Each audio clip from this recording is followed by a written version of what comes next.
En chemin, ils rencontrèrent un homme de Cyrène, nommé Simon, et le contraignirent à porter la croix de Jésus.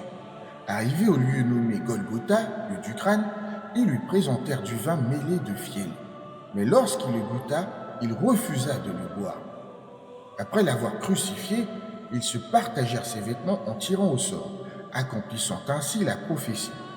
Ils se sont partagés mes vêtements et ont tiré au sort ma tunique. Puis, s'étant assis, ils montèrent une garde autour de Jésus, veillant sur celui qu'ils avaient crucifié.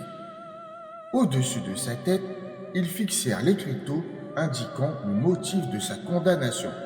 Celui-ci est Jésus, le roi des Juifs. Deux brigands furent crucifiés avec lui, l'un à sa droite et l'autre à sa gauche, dans un ultime mépris. Les passants, emportés par leur indignation aveugle, le raillaient en secouant la tête et disaient avec dérision: « Toi qui prétendais détruire le temple et le reconstruire en 3 jours, sauve-toi toi-même! Si tu es le Fils de Dieu, descends de cette croix !» Les grands prêtres, les scribes et les anciens, dans une hypocrisie cruelle, se joignirent à ces moqueries, déclarant: « Il a sauvé les autres, mais il ne peut pas se sauver lui-même.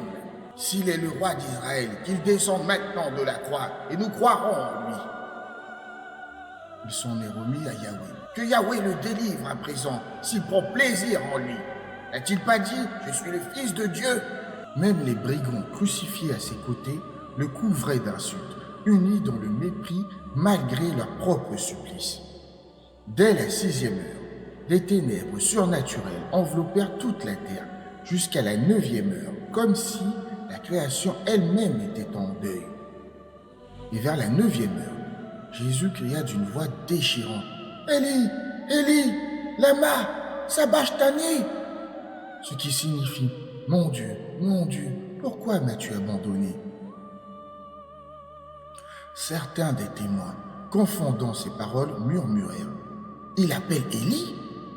Aussitôt, l'un d'eux courut chercher une éponge qu'il imbiba de vinaigre et fixa un roseau pour lui donner à boire.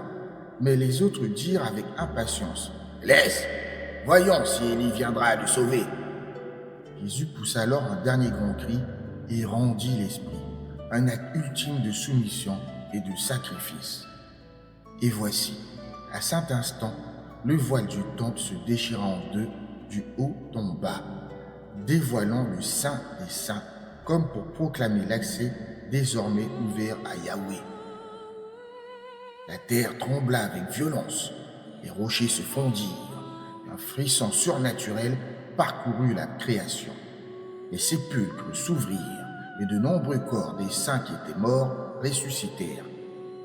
Après la résurrection de Jésus, ils sortirent des tombeaux, entrèrent dans la ville sainte et apparurent à beaucoup, témoignant de la puissance de Yahweh. Le centurion et les soldats, témoins de ces événements extraordinaires et du séisme, furent saisis de crainte. Ils s'écrièrent: « Assurément, cet homme était le Fils de Dieu !» De loin, plusieurs femmes observaient la scène. Elles avaient suivi Jésus depuis la Galilée pour le servir avec dévouement. Parmi elles se trouvait Marie de Magdala, Marie, mère de Jacques et de Joseph, et la mère des fils de Zébédée. Le soir venu, un homme riche d'Arimathée, nommé Joseph, disciple de Jésus, se présenta courageusement devant Pilate et lui demanda le corps de Jésus. Pilate ordonna alors de lui remettre.